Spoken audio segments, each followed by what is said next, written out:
বিশ্বনাথ জিলা বিজেপিৰ সভাপতি দিগন্ত ঘাটৰ লগতে বিশ্বনাথ জিলাৰ বিভিন্ন বিজেপিৰ নেতা কৰ্মী এয়া ঘৰে ঘৰে উপস্থিত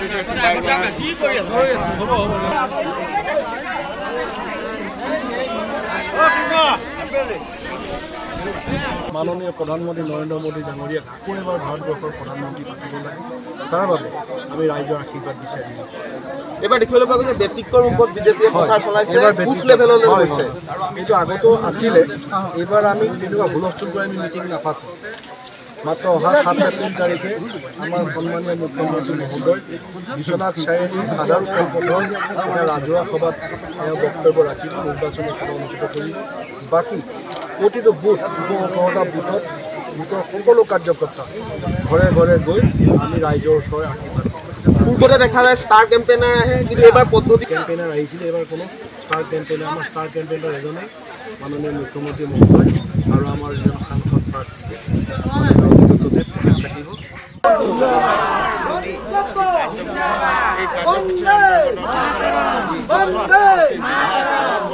বিশ্বনাথ জিলা বিজেপিৰ সভাপতি দিগন্ত ঘাটৰ লগতে বিশ্বনাথ জিলাৰ বিভিন্ন বিজেপিৰ নেতা কৰ্মী এয়া ঘৰে ঘৰে উপস্থিত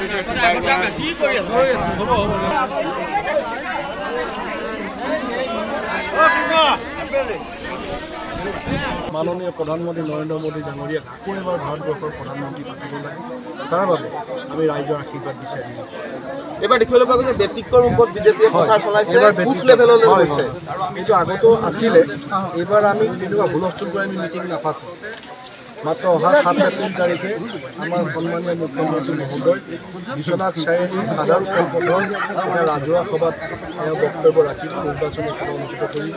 বাকী প্ৰতিটো বুথ ২১৮টা বুথৰ সকলো কাৰ্যকৰ্তা ঘৰে ঘৰে গৈ আমি ৰাইজৰ ওচৰৰে আশীৰ্বাদ পাওঁ। পূৰ্বতে দেখা যায় ষ্টাৰ কেম্পেইনাৰ আহে, কিন্তু এইবাৰ পদ্ধতি কেম্পেইনাৰ আহিছিলে, এইবাৰ কোনো ষ্টাৰ কেম্পেইনাৰ, আমাৰ ষ্টাৰ কেম্পেইনাৰ এজনেই মাননীয় মুখ্যমন্ত্ৰী মহোদয় আৰু আমাৰ যিজন সাংসদ প্ৰাৰ্থী থাকিব।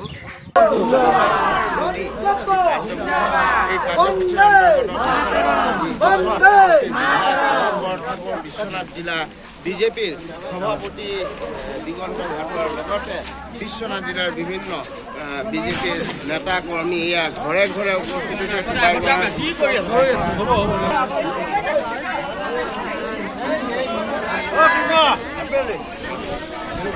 মাননীয় প্ৰধানমন্ত্ৰী নৰেন্দ্ৰ মোদী ডাঙৰীয়াক আকৌ এবাৰ ভাৰতবৰ্ষৰ প্ৰধানমন্ত্ৰী পাতিব লাগে তাৰ বাবে আমি ৰাইজৰ আশীৰ্বাদ বিচাৰিম। এবাৰ দেখিবলৈ পোৱা গৈছে ব্যক্তিত্বৰ